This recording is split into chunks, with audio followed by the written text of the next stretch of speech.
Hi there, and welcome to another interview. Today, I've got the fantastic Craig Emmerich with me, and I'm going to ask Craig the same question I ask absolutely everybody. Hey, Craig, why did you become keto or carnivore?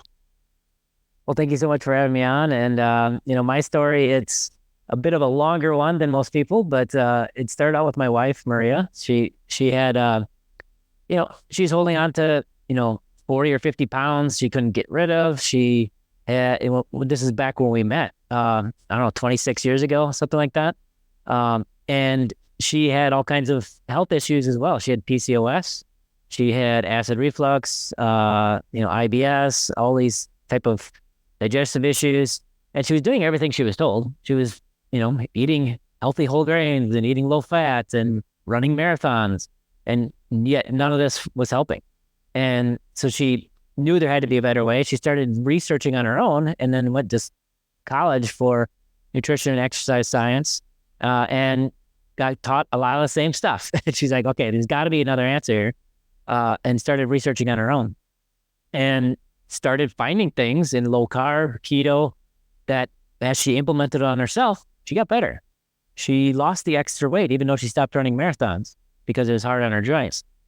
Just improvements on top of improvements.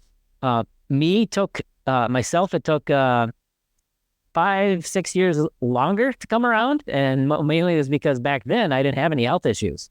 I'm sure I had, I don't know, 20, 30, maybe at my peak, 35, 40 pounds of extra weight on me. But it wasn't a pressing need for me at the time. I had no health issues. I'm got a strong German background. I brewed my own beer, and I just didn't want to give up a lot of the things I had. And so what happened was, over time, she would just cook the food she made for herself and make it for me. And whenever I ate her food, like during the week when I go to work, I'd bring what she made, and I would just feel a lot better. And on the weekends, I would eat whatever I wanted, and I felt like crap.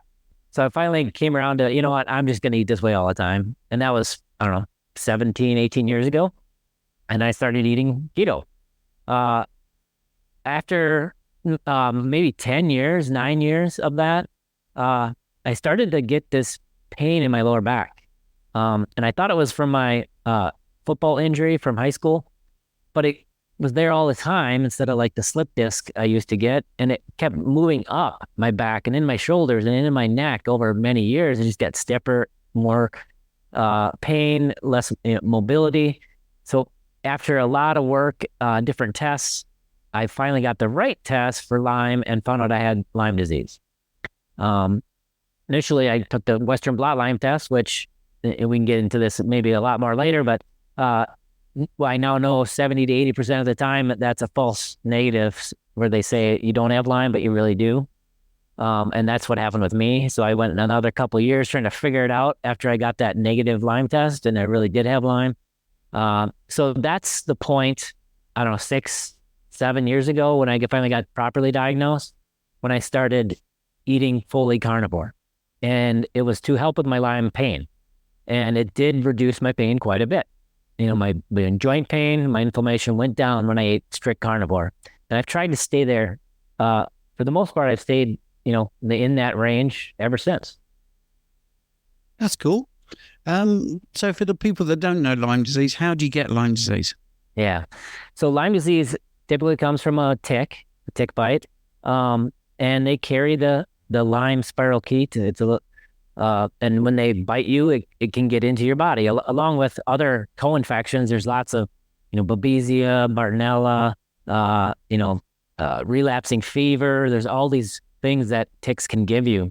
And if you don't treat them right away, most of the time, for most people, if you treat it early, so, you see the tick bite, you take it out, maybe a couple weeks later, you get tested, or you can actually test the tick, which is something, if you live in an area that has ticks, and like IGeneX, which is one of the good labs for testing for Lyme disease, you can send the tick in and they'll test the tick, which is a lot cheaper than testing your blood. So they'll test the tick for Lyme or some of these co-infections and see if the tick had it.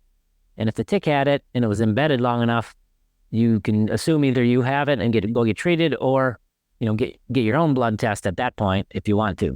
And I actually had that happen again this fall. We live in a heavily wooded area where we have a lot of ticks. And back in Wisconsin, not in Hawaii, there's no ticks here, thankfully. But we spend about 7 months in Wisconsin in the summers. And this fall, I found a tick under my arm, was embedded, had a inflamed red spot, all of it. I sent the tick in. It had Lyme, and it had relapsing fever. And so I'm actually in the middle of treating that now again. Oh dear. So you mentioned the Western blot test, which is the second test. So you do the screening and then the Western blot test. You said maybe we'll talk about that later, which has immediately got my interest. Is there something you want to go into about that then? Because I'd like to hear. Yeah, so it's the standard test in the United States, and I think pretty much everywhere, is this two-stage test for Lyme, where they first test, they test for certain bands, and if it comes up as positive, then they go to the Western blot and they look more. But the problem is the first stage, again, a lot of 70 to 80% of those will come back negative. You don't have Lyme. Where they really do, or they have, Babesia or Bartonella or some of these co-infections that they don't look for, which can be also very damaging, just like Lyme is. And that's what happened to me. Is the first one came back negative. So they're like, you don't have Lyme, so let's look at other things. And that was, there's tests like IGeneX and Galaxy Labs, both do some really good Lyme tests where they test all the bands, all the co-infections. And then you can really see, okay, what do I have here versus this sort of, it's like I said, if you could talk to Lyme doctors, Lyme literate doctors, at least 70, 80% of those negatives on that, the first stage of the Western, the typical Lyme test will come back negative when you really do have Lyme. Yeah, and it's quite worrying because people will go away with a false sense of security. And again, I'm playing devil's advocate here. Do Lyme ticks go for certain people? Or, for instance, you've been ticked, but Maria hasn't. So, I mean, you're obviously in the same area. Is there a reason why a tick might go for you? Yeah. So a couple of things on that. Back to what you initially said about the test. What's really bad about it too is that with the false sense of, okay, you don't have Lyme, is that Lyme disease in a lot of people, if you catch it early and then the first, month, do a standard course of antibiotics for 6 weeks or something, it's typically totally fine for people, and they're takes care of it, and they're fine the rest of their life.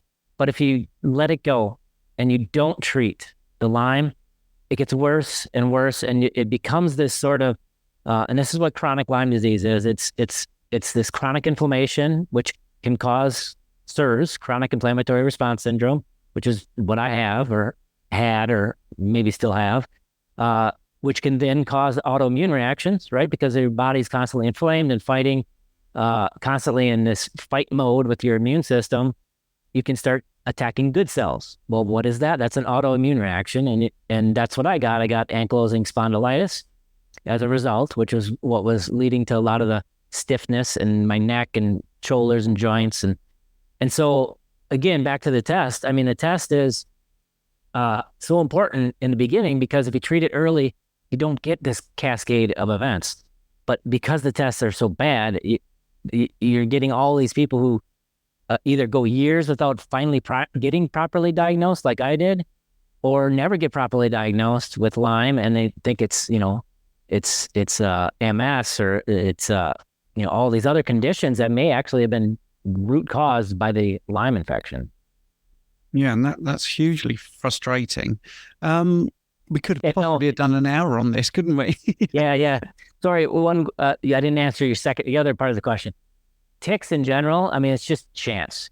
If you're out in the woods, if you hunt in an area, like we bow hunt, my wife and I both bow hunt, and she's had ticks on her before, but either she's caught them early or you just do some things to prevent, like, put your socks over your pants so they have to curl up on the outside of the clothing so you spot them easier, those kind of things. This was just a chance. I went out to change a camera. I was out in the woods for, a couple seconds, came back, and I just must not have noticed it. And so, yeah, you just got to be careful. You got to always check and be more diligent about that. Right. Well, thanks. I mean, I really wanted to know about that because obviously I've seen you online and saw that you mentioned it. And I think people are interested in it. Strangely enough, as someone in the UK, it was only really 5 years ago that I was very aware of Lyme because I started to do online coaching. And obviously a lot of Americans were talking about it. Not, not a huge percentage, but enough for me to go, wow, this really is a thing because we don't have it in the UK. And well, what's interesting about that? It's the climates and the, where you are for sure. But 5 or 6 years ago, Maria and I did a keto presentation in Moscow. We were invited over by a doctor, and we were in this room, and she was talking about me. And I don't know, there's a couple hundred people in this room. She said, "Who here has or knows somebody who has Lyme disease?" And like half the hands went up. So it's definitely a big problem, in many different areas, but it does depend, on your climate in your area. Yeah. Well, if it's okay, can we move on to a bit more about, diet and stuff like that? But I appreciate that, Craig. Thank you so much. So obviously, Maria and yourself doing this journey, you started as keto. So what alerted you to thinking about keto? Because then, 17, 18 years ago, I mean, I was a big high carb advocate. I'd never heard of keto then. So how did you come across it? Yeah, like I said, it started with my wife. She just sort of found this path where she kept lowering carbohydrates and she kept feeling better and better. And she was eating ketogenic before it was, we even knew the term, 26 years ago, I think she started, in low carb and then lower and lower to the point where she was keto. And so, I really started with her and we just saw the results. At that, I don't know, 4 or 5 years after she started on herself, people kept asking and wanted to know what she's doing. So she started helping other people. And of course, their results were amazing. So the word of mouth just, kept going and snowballed to the point where we were trying to adopt. And I lost a job as 2007, I think it was, the big downturn, the housing downturn. And she wanted to continue the adoption. And so a friend said, why don't you put all these recipes you have together in a book? Make a little book. We'll use it to help fund the adoption. And so that's what she did. And that was our first book. And literally, I don't know, 30 books later, here we are, years later. But that's kind of how it all started. Amazing. So she was really a trendsetter because a lot of these interviews, people say, I saw Sean Baker on Joe Rogan or I saw this person. It sounds like Maria just found out for herself, did her own research, which is great, really. Yeah, I mean, there's a couple people like Bullock and Finney were doing studies and things, and that's where a lot of the information she got initially on the studies and whatnot. Gary Taubes' early books, and really Atkins. I mean, if you go back to the original Atkins, the original books, not what it turned into in the United States with the processed, packaged foods and stuff. He had a lot right. He got a lot right in those early books. And so, those are kind of some of the big points that she saw and found for research and information. Oh, yes, definitely out there. I mean, Banting and there's loads of people, isn't there? But anyway, right. So at the moment, what do you call you? Are you carnivore now? And is Maria carnivore? Yeah. Yeah, I'm carnivore due to the pain. It still helps me manage my pain. If I get too much plants into my diet, I'll get inflamed. My joints will start to ache more and be painful. Like my pain just goes up. So like 5-6 years now, I've stayed pretty, and it's all about your threshold and your preference as well. Like, in our Carnivore Cookbook, I don't know where my copy is here, but we wrote that, I don't know, 4 or 5 years ago. And we put in there very specifically about what your why is, because that can really change what methods you use and what your diet might actually look like. And if your why is like me with, fibromyalgia, chronic pain, autoimmune disorders, maybe brain conditions like bipolar, we developed what we call the Carnivore Autoimmune Protocol, which is basically you start at beef and salt and you do that for, maybe a month. And if you want to start reintroducing other foods, you slowly add back, and we made levels. That's like level 1. Level 2 is all animal proteins. So bringing in fish, seafood, pork, poultry. And then level 3 was bringing in eggs and dairy. And then level 4 is, maybe what people would now maybe call like ketovore, or, or it's like spices, or maybe a little bit of this or that. And that's a really useful tool for people with autoimmune disorders or things like me, because you can find your threshold. What things are going to make your pain increase too much? I was able to find that, I can have a little bit of grilled onions. I can have, maybe a little bit of zero sugar ketchup with my burger, bunless burger, if I'm doing that. Mushrooms are usually pretty fine for me. There's a couple things I can include on occasion and not have any flare-ups. But that's what it's all about, is, figuring out what your tolerance level is and what your preferences are, and if what you can handle and with your condition. So just for people out there listening, don't worry about all the where do you get the book, because all the links will be in the description. So everything that we're talking about will be in the description. You can just click it and you can find everything that the Emmerichs are doing. So that's pretty... Well, I was going to say that in that book, it's a really good introduction to carnivore too, because over half of it's called the cookbook, but over half of that book is science and information and background and protocols like this. So yeah, well, it's nice to get into the science. I've got an honours degree in physiology and health sciences, and I loved meeting you the other day on Robert Kiltz's show. So big shout out to Robert. I could talk science all day, but I'm going to get a little bit more basic and talk about food and the common questions. If I'm not mistaken, you're quite interested in talking about protein-sparing modified fasting. I think that's a thing that you talk about. Yeah. So, it's something that we've, again, going back a long time. I mean, this was, 12 plus years ago, Maria would use this method. If a client was stalled or their weight loss wasn't quite doing what they wanted, she would tell them to add a pure protein day. And that's what we called them back then. The clinical term, which we found out later on, is a protein-sparing modified fast. The clinical term comes from you modify a fast, like a water fast, where you eat nothing. You just drink water for 2-3 days, whatever. You modify that because the researchers found and understood that you lose lean mass, you lose muscle if you fast for multiple days. So they modify the fast to preserve or spare your protein, your body's protein. So all you're doing is you're mimicking a fast in that the energy coming in, carbohydrates are almost nothing. Fat is very low, 20 to 30 grams, just enough to absorb fat-soluble vitamins, not just enough to make, healthy hormones, sex hormones and whatnot. And then you get enough protein to preserve your muscle instead of lose it. So it's really just a tool that you use in place of a water fast. And so we just see it as a better option. You preserve muscle, you get amino acids, you could even build muscle while doing this instead of lose it. You get all the vitamins and minerals that come with meat, which is tons, right? So you just, and they're much easier to do. We get people all the time that, these days are maybe 700 calories because it's basically just, all protein and just a little bit of fat. And they're saying, we can't eat all the food. It's very satiating. So, it's a great tool, but it's also just a tool. It's not a lifestyle. You don't eat this way all the time. Maria and I haven't done protein sparing days in decades because we're in maintenance. We don't eat this way. People out there think that we eat zero fat or something. I eat tons of fat. But I'm in maintenance. So my goals are different.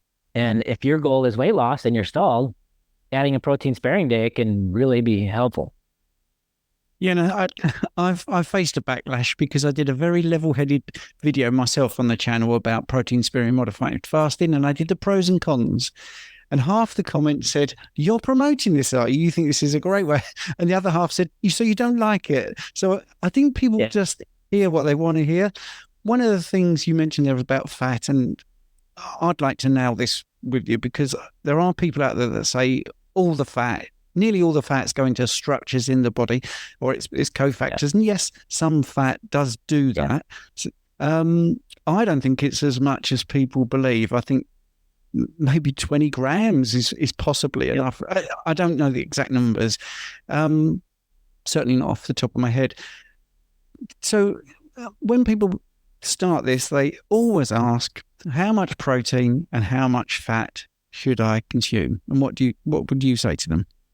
Yeah, that's a great question. And especially the point you make about, what fat does in the body, right? And yeah, there are essential fatty acids. There are fats that your body can't produce. Guess what? Saturated fat's not one of them. The body can make all the saturated fat it needs. And if you've got excess body fat on your body, it's got big tanks full of saturated fat. It's that it can tap into and use for whatever processes it needs if it's not coming in the diet. So, and it really doesn't, from a biochemistry standpoint, once the fat from the diet is digested and put into the bloodstream, the body does not care about that fat versus the fat stored on the body. It can use it or identify it or do what it wants with it exactly the same. So the essential fatty acids are different. Your body cannot make, omega-6s, omega-3s. So they're still essential, meaning you need some, right? And those are the ones that you need a certain amount in the diet. And yeah, it's probably less than 20 grams a day of essential fatty acids to make, cellular walls, cell walls like your EPA, DHA, those type of fats. You need them in the diet, and you need them to produce cell walls and structures and these kind of things. But yeah, if you look at where deficiency happens, which is a good indicator of, not necessarily optimal or ideal, but minimum thresholds, it's like 2 to 5 grams a day. That's all you need. And so that's the, minimum input. I'm not saying anybody should eat that. And I'm not saying anybody should sit at that fat level for any period of time. Just like even our protein sparing days are, 20 to 30 grams of fat.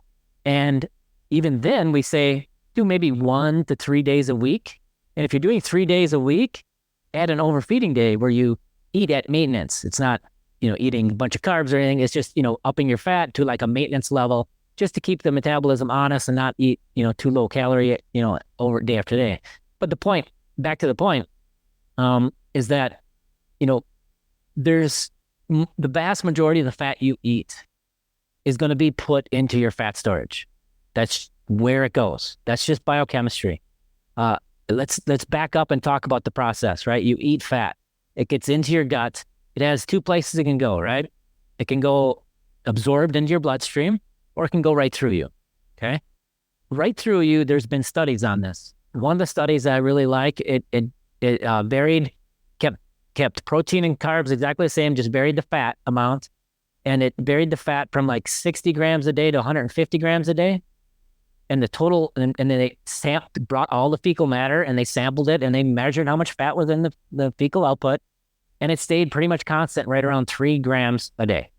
Okay, so 3 grams of fat, even though it went from 60 to 160 or something like that. And I can supply the study links. I'm not saying the exact numbers, but it's pretty close to that. Their fecal output stayed basically around 3 grams.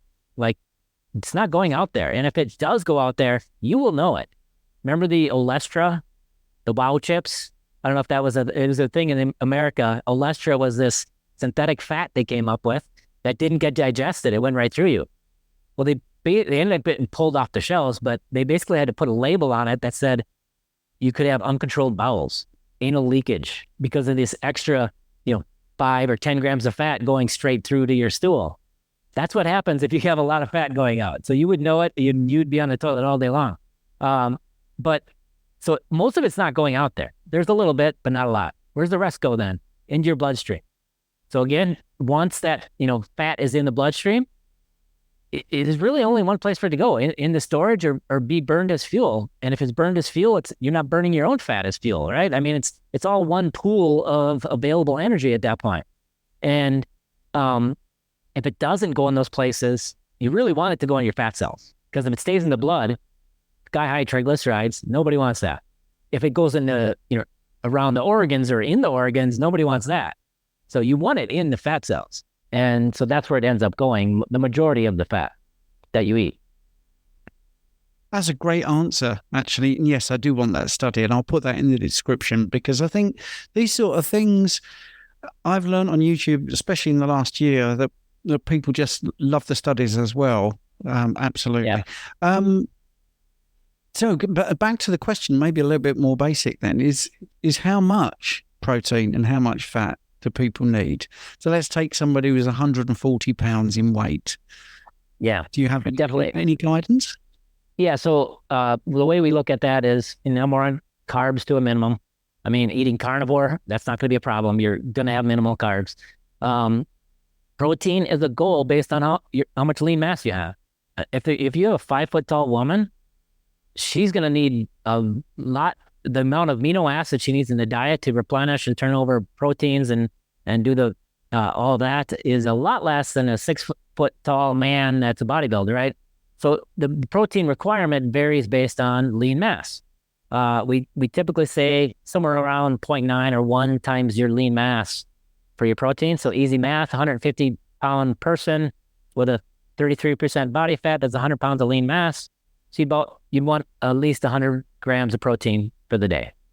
So it's pretty, another good rule of thumb is to use height. Like if you're a 5 foot tall woman, you want to start at like 80 to 90 grams of protein and then add 5 grams of protein per inch above that. So a woman that's 5'4", 4 times 5 is 20. So you'd be up around 100, 110 grams of protein for that person. So that's protein. Fat then becomes the only variable left, right? And this is something that I think in this community especially gets sort of, everybody, like for example, Dr. Shafi, love Dr. Shafi, great guy. But if I ate like him, I'd gain weight like crazy because he's way bigger than me. He's more active than me because of my pain and everything. And so you shouldn't eat like him because you're not in maintenance. You're not, as muscular as him, etc. You got to eat for your body and your goals. And if your goal is weight loss, now you dial the fat down a little bit. And so that's where the fat dial becomes important in that if you based on your goals, you adjust the fat. So the fat goes down if you're trying to lose more body fat. Again, it all becomes part of the pool. So if you dial the fat down a little bit in the diet, the body will burn more of its own fat for fuel. If you ramp it back up, now you can maintain and get into maintenance. And so that's the only variable left, right? So that's the way we look at it. That's brilliant. So I'm trying to keep this very layman's because that's what my channel is. But I think what it is, people like they like the layman's answer, but they also like the science, I think. So I think I've hit a nice vein of, really loyal subscribers. This question comes up ever such a lot. And it's sort of like 3 parts because when people start this way of eating, they're very worried about eating not enough, too much, a muffin top, with those sort of things. So just 3 very quick questions. What is a sign that you are eating too much? Yeah, that's an interesting one. I don't want to go too off, but leptin resistance is a very real thing. People will, and guess what? The more stored body fat you have, the more leptin signaling issues you have. So this is where, again, in the carnivore community, where people tell them just eat all the fattiest cuts until you're comfortably full. You don't get the satiety signals right, you're going to overeat, right? And so that's part of this problem of not customizing it to their goals and dialing the fat down to make them lose some of the body fat and regain their leptin signaling so that they do get the I'm full signal better, right? So that's part of the problem here in this space as well. Overeating, I mean, the scale is a good body composition, how your belt fits, right? If you got to move a notch down on your belt, maybe cut back on the fat a little bit in the diet, especially if you're starting to include other things like a muffin here or this, cupcake there. That creep, and that's another thing where you get to the emotional side of eating that, if we, over 20 plus years of doing this, you would not believe how many people that would lose 80 pounds or 100 pounds. And then all of a sudden we stop hearing from them. And a year later, they come back and say, I was going to have that one cupcake.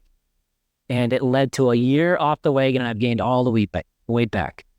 That is a very real thing. And that also has to be, part of this equation of, what can I add this in? Some people can't. Some people can't have just the one muffin. And you got to realize that if that's you and just keep this as a lifestyle like Maria and I have for, 20 years.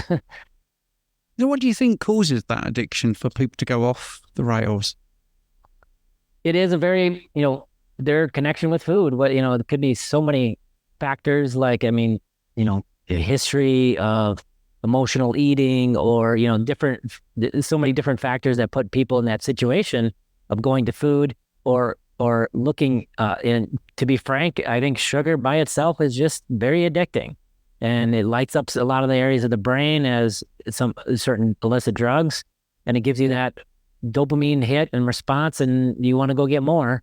And that's, a vicious cycle that, and the other part of it that makes it happen is because when you get the hit of sugar, you get this spike in blood glucose. And then as it's dropping rapidly, because the body doesn't want that, you get hunger. Even though you just had 1,000-calorie flurry, 2 hours later, you're hungry again. It's because your blood sugar is dropping drastically, and that drives more hunger and that hormone connection.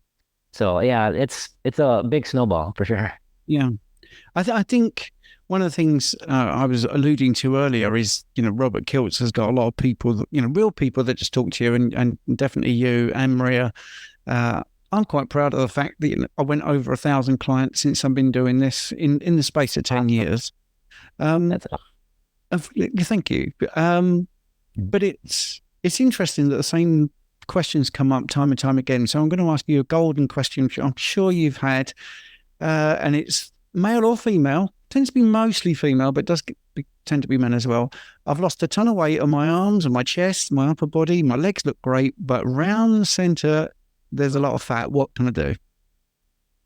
Yeah. So, the thing about the body is and I'm one of those, like, the first place I put on weight is right in my stomach. Like, it's just my genetics. I knew guys growing up that, their genetics, they could do whatever they wanted, eat whatever they wanted. They always had a six pack.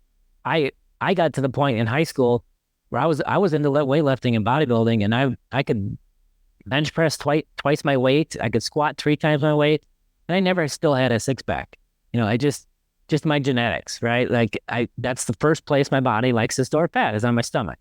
And then as far as losing it, the body is, from what I understand in the research and whatnot, is the body's going to pull the fat out of the areas it really doesn't want it first. So if you've got metabolic syndrome, you've got fatty liver, and you've got, fat in your pancreas, and it's causing, insulin resistance. As you start to lose weight, it's going to start pulling the fat from the liver, the pancreas, the areas it really doesn't want it first, and it'll get it out of there and improve function and all that. But you can't, other than that, you can't locally pull fat. Like, you can't do more crunches to make your stomach fat go down, right? To make your stomach muscles stronger, but you can't isolate, fat like that and pull it from a certain area. Yeah, and I think it's tough for people to hear that, because they're looking so good everywhere else, and it is the long haul. And like you say, I mean, I actually feel that I fit into that category. I was very sporty, semi-professional soccer player, won a tennis tournament, even did a bodybuilding show where I did manage to get it off, but that was really strict. Everything was pinpointed. It wasn't particularly a good life living that, up towards the bodybuilding show. It was just too restrictive for me. So I have to either accept that I'm a little bit not as flat as I'd like, or I've got to go really strict. And I think some people just don't want to hear that. But yeah, for some people it is really tough. I wouldn't mind just talking about a couple of health concerns that always seem to rear their head, for one thing, when it comes to protein especially, and that's people that have read or are worried that protein's going to ruin their kidney function. Yeah, so a couple things on that. Number one, we on our website, if you go to the success stories, there's a whole section on health. So we got weight loss successes, and then we got health successes. And over the years of doing this, I remember, 15 years ago, we kept getting these testimonies from people like, oh, Maria, I'm so happy this happened and this improved, and I got off of this medication. And finally I was like, you know what? We should save these. And I started creating a folder of these. And we got 3,000 to 4,000 of these in there now. And I can literally go in there and Google or search, condition like PCOS, and here's 10. Or here, this condition, here's, 5. And so, there's definitely a ton of things that this lifestyle can improve. And one of them is kidney function. We've got a bunch of examples of people reversing kidney disease with this lifestyle. I think it's primarily the carbohydrates that are the problem. When you cut them out, it improves. And when you prioritize protein. So prioritizing protein, which we have always done, whether it was keto, carnivore, protein sparing, whatever method, we always make sure to prioritize and get enough protein. And we have a interview, which maybe we can cross-link if you don't mind, with Dr. Lehman. Dr. Donald Lehman is one of the experts in the world on protein. He's got over 100 studies and papers written. And I did an interview with him a month or so ago. We talked about kidneys. And one of the things he said always happens if you start getting enough protein, your kidneys get bigger and stronger. It's kind of like a muscle, right? If you use that muscle, it's going to get bigger and stronger. And the same thing with eating enough protein, your kidneys get bigger and stronger, making them able to filter more. And the studies even show this, that up to like total kidney failure, failure, you've got problems, and you're going to have to limit protein and whatever. Below that, pretty much every other level below that, adding enough protein or even increasing protein will make the kidneys bigger and stronger and filter more, improving function. So it's really... you can go back and analyze all the old studies saying protein is bad for the kidneys, and it was always in somebody with complete failure. Yeah, and when your kidneys are failing, yeah, you want to limit protein, but outside of that, protein is really what you want. Yeah, I definitely will link to Dr. Lehman. It's been a big issue for me lately because a couple of people have come to me, and somebody has actually got off dialysis and is following the carnivore lifestyle. And, we did a video about it. I've got plenty of articles about the protective nature of protein. But today I was asked by somebody, some kind person on YouTube, what are your credentials? And I said, well, he's got nothing to sell. That's the first thing. And I never do videos like this without seeing all the medical records. I need to know it's bona fide. But we're not trying to sell you anything. That's his story. He was on dialysis. He's got all the proof, and he's fitter and healthier now. So that's correct. Two things on that. Number one, if somebody goes to what are your credentials and not trying to critique the data and the information, that's always you failed, because you're no longer questioning, is this real? You're questioning the person delivering the message, right? Which is, losing position. But the other thing is, these N equals 1, they're super important, right? Like you go to any doctor, and doctor with every patient is an N equals 1. He wants that patient to have better outcomes, which means they leave them in better shape than they come, right? And if you're supplying this data and information, those are outcomes. Those are better outcomes. And so they in themselves are proof of, what you're trying to do. Absolutely. Now you're going to roll your eyes, I think, about the next one. What about all this protein and getting gout? Yeah, that's another one. It's interesting how these things happen. They get, some studies that are looking for a link, and then they, of course, find one because they're looking for it. And then it becomes sort of common knowledge that, protein destroys your kidneys and protein causes gout and, these kind of things. When you really dig into it and look at the studies and the methods, or you look at, who's behind the studies and the message and information, like in our keto book, when we wrote it, I started out by talking about the whole story of how the sugar industry funded all these studies to point the blame at saturated fat for heart disease because they knew it was sugar, and they wanted to deflect the blame off of them so they could keep selling their sugar. Literally, like all these studies, and there's even more since we wrote the book, have come out of correspondences with researchers in the sugar industry, just showing how they were making this message up. And even today, you'll get some people that are the same thing, still say that, right? That saturated fat causes heart disease. And so the message becomes fact almost. So yeah, it's frustrating. One thing too, I learned recently, even things like oxalates oxalate dumping can cause gout flare-ups, different things like that, which, people are, if you're not looking for that answer, you're not going to find that answer. So big. I think there may be some big money behind the recent trend of mocking people who say, I've done my research. Now, when I was growing up, that meant you did some reading. So people are mocking the fact that you've done some reading, and you should trust these other people. That's like saying, I'm going to go and buy a car and I'll just trust the car salesman. Yeah. Because he's going to tell me the whole truth, isn't he? But anyway, I don't want to get into being too sarcastic about it. I suppose we can't stop this. I've got a couple of burning questions, if you don't mind. I have 3 to go. Is that all right, Craig, on your time? Yeah, absolutely. Okay. Because there is quite a fad for taking iodine. I just wondered if you had any thoughts about supplementing with iodine. Yeah, I mean, I know the thyroid is an iodine hog, and so if you've got some thyroid issues, it might make sense to do that. We kind of look at it as more of a symptoms-based approach for a lot of things, especially when it comes to supplements.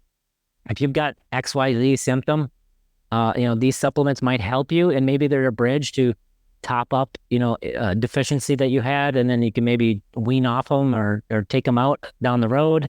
If you're eating a nutrient-dense diet, like, lots of animal proteins, those kind of things. When it comes to iodine in general, I mean, I've never supplemented it. I've never had any thyroid issues either. So, I go by symptoms. If I start to have issues, then I'll look at, maybe some supplements that can deal with those issues. Yeah, and I think one thing I meant to say earlier, by the way, you heard right about omega-6s being essential. In case that gets picked up in the comments, I heard it. Yes, they are essential. It's always about the ratio and the inappropriate level. Right, 2 questions. Last one. That is very vague and big and broad. What are your thoughts on dairy? Yeah, so coming from Wisconsin, I'm a fan of dairy, a big dairy state. But it depends on, again, it depends on the person, the goals, and all that. If back to the autoimmune protocol we talked about, the carnivore autoimmune protocol, dairy was the last thing to reintroduce because it is something that so many people are sensitive to. People don't want to admit it because they love it, but it's more of a sensitivity than even gluten, as far as numbers. And so, that would be something if you've got inflammation, chronic pain, eczema, different skin conditions, definitely cut out the dairy and see if that's one of the triggers. It's also something that will really limit the weight loss in a lot of people. One of the first things we ask people or tell people to do if they're not losing weight is cut out all the dairy. Cut out the butter, the cream, the cheese. And part of that is just that dairy is one of those foods that's just not as satiating as others. And in that, I can sit down with a stack of slices of cheese and just keep eating them, and it just doesn't trigger. Or, keto ice cream, where you got a sweetener, it's basically just a bunch of heavy cream. I could take that whole thing out, and I don't know how many calories it is, but you stick a steak in front of me, that's the same calories. There's no way I'm finishing that much without being stuffed, right? Just different satiety triggering there. And so we say cut dairy if you're trying to lose weight. Yeah, and I think that's good that you mentioned butter, because a lot of people forget that's dairy. They think it's just pure fat, but it is dairy. Okay, you've done brilliantly. A very specific question, but it is something that, especially as I'm a phlebotomist, I get this a lot, but I've had this for a long time. What are your views on people with high ferritin levels on keto or carnivore? Yeah, I've seen it on occasion, and it can actually be the other way. I think it's related to my babesia, which can damage red blood cells and stuff. I actually have low, even though I eat tons of red meats and all this stuff, I actually have the other end of it. But, for ferritin, I have seen some data on the relationship of ferritin with copper.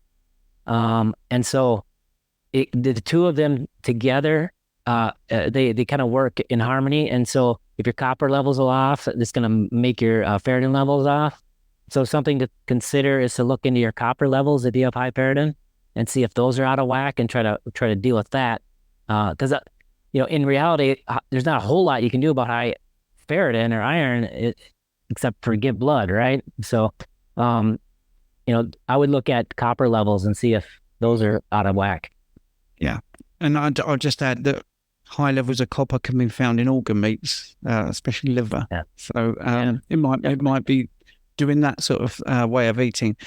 Well, okay. A nice easy one to end on, because I want to thank you. It's been brilliant. It's nice that I've met you, and you're really into the science. I mean, you are a scientist, basically. So I don't give a big build up at the beginning, because I just want people to be people, and you can make your own decision. Because there are people with PhDs out there that don't talk much sense, in my opinion. So I don't, I just want the truth to come out. So if someone was thinking about this, sitting on the fence, we've addressed quite a few of the issues why people don't do carnivore, don't do keto. We've addressed those. And they're still sitting on the fence. I'm not sure, but I've got this weight to lose. I've got an autoimmune condition. What would you say to sort of give them a little nudge to maybe try it? Yeah, there's, what are you waiting for? I mean, again, you can message me privately or, through our website, and I will send me your condition.